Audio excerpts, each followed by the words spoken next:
طفل مريض منذ ولادته حتى اليوم، أو قل 5 سنوات، والولد على هذه الحال، مصاب بداء الاستسقاء الدماغي فأثر عليه بشكل جزئي، بينما بات كليا نظرا لحالته الصحية المتدهورة.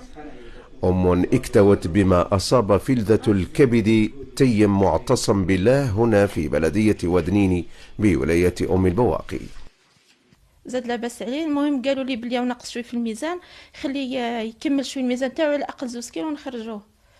قعد ثم شهر والسخانه تطلع له، عنده ساعه لي كريزي يقيس شويه فم، وانا ما كنتش نعرف الحاله كيما ولدي بعد.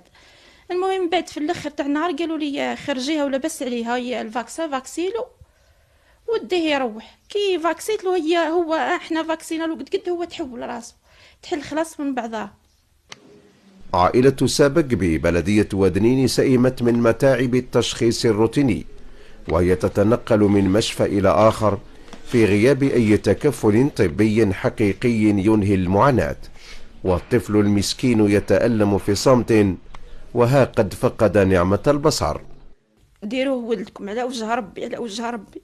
انني بعث التقارير تاعو، يعني البلايص كف في الخارج قالوا لي عنده امل كبير، خاطر ما عنده حتى مشكل.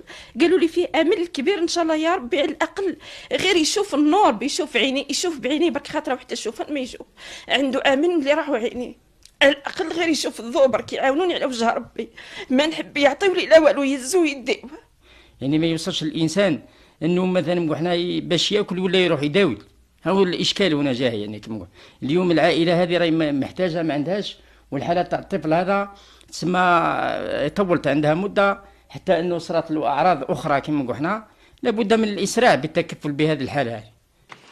ومهما طال الداء وغاب العلاج، فعائلة تيم معتصم بالله في بلدية ودنين بولاية أم البواقي تستغيث وتناشد وزير الصحة للتكفل الأمثل بحالة هذه البراءة حتى يستعيد الطفل صحته بعد مرض طويل.